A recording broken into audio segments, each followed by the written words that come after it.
السلام علیکم ویورز، اللہ پاک آپ کو اور ہم سب کے وطن کو اپنی امان میں رکھے۔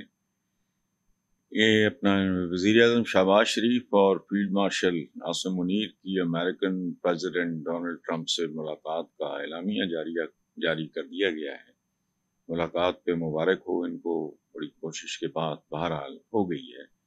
اعلامیہ میں یہ کہا گیا ہے کہ وزیر اعظم شہباز شریف اور فیلڈ مارشل عاصم منیر کی امریکہ کے صدر ٹرمپ سے ملاقات گرم جوشی اور خوشگوار ماحول میں ہوئی۔ ظاہر ہے اس لیول پہ ملاقاتیں گرم جوشی کے ساتھ ہی ہوتی ہیں اور اچھے ماحول میں ہوتی ہیں۔ آپ کا کیا خیال ہے جب سربراہان مملکت ملتے ہیں، مختلف ملکوں کے سربراہ ملتے ہیں، اور خاص طور پہ ایک سپر پاور کا، تو گرم جوشی نہیں ہوگی تو کیا سرد مہری ہوگی؟ کیا ماحول نہ خوشگوار ہوگا؟ ایک دوسرے کو کٹی کریں گے، کیا کریں گے؟ یہ روٹین کا ہے۔ بہرحال وزیر اعظم نے امریکن پریزیڈنٹ کو امن کا علم بردار قرار دیتے ہوئے کہا کہ ڈونلڈ ٹرمپ دنیا بھر میں تنازعات کے خاتمے کے لیے مخلصانہ کوششوں میں مصروف ہیں۔ ایک روایتی جملہ ہے، واللہ اللہ خیر صلاح، اس میں کوئی بہت زیادہ مطلب نکالنے کی ضرورت نہیں ہے۔ ٹھیک ہے، اتنی محنت کے بعد اگر سپر پاور کے پریزیڈنٹ کے ساتھ ملاقات ہو گئی ہے تو ٹھیک ہے، اچھی بات ہے، but there is a lot more which is to be done، اور وہ پھر ہمیں ہی کرنا ہے، کسی اور نے نہیں۔ عمران خان نے عوام سے جلسے میں اپیل کرتے ہوئے کہا ہے کہ میں قید و بند کی مشقتیں صعوبتیں اس لیے برداشت کر رہا ہوں کہ میری قوم کو حقیقی آزادی مل سکے۔ ملک بھر سے شہری ہفتے کے دن پشاور میں جلسے کریں اور ظلم کے خلاف باہر نکلیں، قوم کو حقیقی آزادی مل سکے۔ 78 سال میں تو ملی نہیں ہے، تو اجے بھی رات کالی ہے، یہ 1947 ہے۔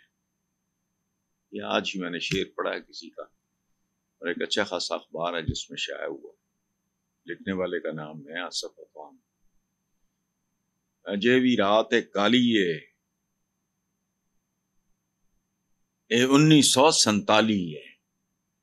کیا تو بند کی صورتیں۔ بہرحال میرا خیال ہے کہ جہاں ہم پہنچ چکے ہیں وہاں سے دوبارہ نیوٹرل گیئر میں آنا اور پھر آگے جانا بہت بڑا چیلنج ہے، لیکن بہرحال یہ عوام سے جلسے کی اپیل، عوام کا رد عمل جو بھی ہوگا وہ آپ کے بھی سامنے آ جائے گا، میرے بھی سے تبصرہ کیا کرنا۔ آخری بات جو خواجہ آصف نے کی ہے کہ بھارت پہ فتح، سعودی عرب کے ساتھ دفاعی معاہدہ اور پاک امریکہ تعلقات میں بے مثال پیش رفت۔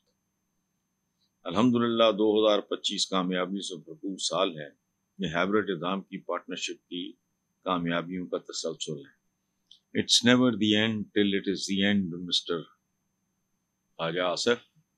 ایک بات ذہن میں رکھنا، جو کچھ پاکستان کی اکانومی میں ورلڈ بینک وغیرہ کہہ رہے ہیں اس پہ توجہ دو۔ پاکستان میں غربت کس سطح پہ جا پہنچی ہے اس پہ توجہ دو۔ قرضوں کے لیے جو اربوں روپے اس کا سود چکانے کے لیے جا رہے ہیں اس پہ توجہ دو۔ یہ پتہ اور پلانا، یہ ڈھونگ رچانے اور یہ ڈھنڈورے پیٹنے بند کر دو۔ یہ پاک سعودی عربیہ، میں نے پہلے بھی کہا تھا اپنے پہلے پروگرام میں، جب یہ ہوا ہے تو اس سے اگلے دن میرا پروگرام تھا بلیک اینڈ وائٹ، تو میں نے اس پہ حیرت کا اظہار کیا تھا کہ امریکہ کو لوپ میں لیے بغیر یہ کیسے ہو گیا۔ بہرحال وقت ہر چیز کا جواب دے دے گا۔ اور آخری بات سن لیں، پورا عالم اسلام بھی اگر اکٹھا ہو جائے تو جب تک سائنس اور ٹیکنالوجی میں ترقی نہیں ہوتی، سارے بھی اکٹھے ہو جائیں تو کیا ہے؟ میں اپنی بات کر رہا ہوں، میں آپ کی بات کر رہا ہوں، حکمرانوں کے لیے تو آتے جاتے رہتے ہیں۔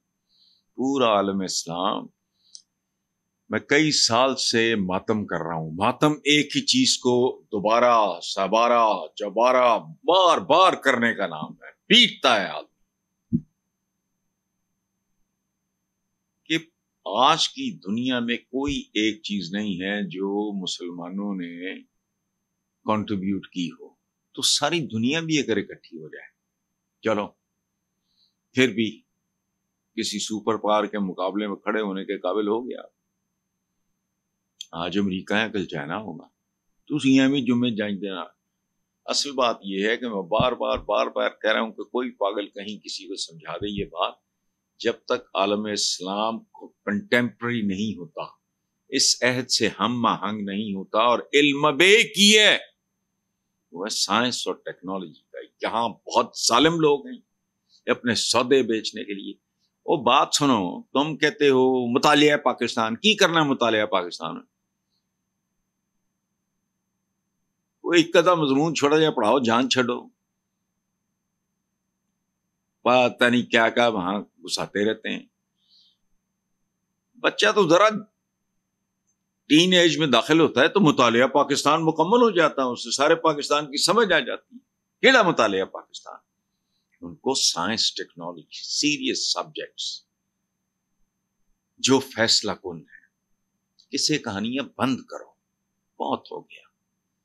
اور یہ اپروچ بھی مسلمانوں کو بدلنی پڑے گی، خاص طور پہ جو ہمارا یہاں ایک طبقہ ہے. یہ دینی علوم ہیں، یہ دنیاوی علوم ہے. میں کب سے پوچھ رہا ہوں کہ دنیاوی علوم تو ظاہر ہے، دین کا تعلق تو آسمان والوں کے ساتھ ہے. تو جو تم جنہیں دنیاوی کہتے ہو تھوڑے پیو نے بنائے نے، ان کو شرم ہی نہیں آتی.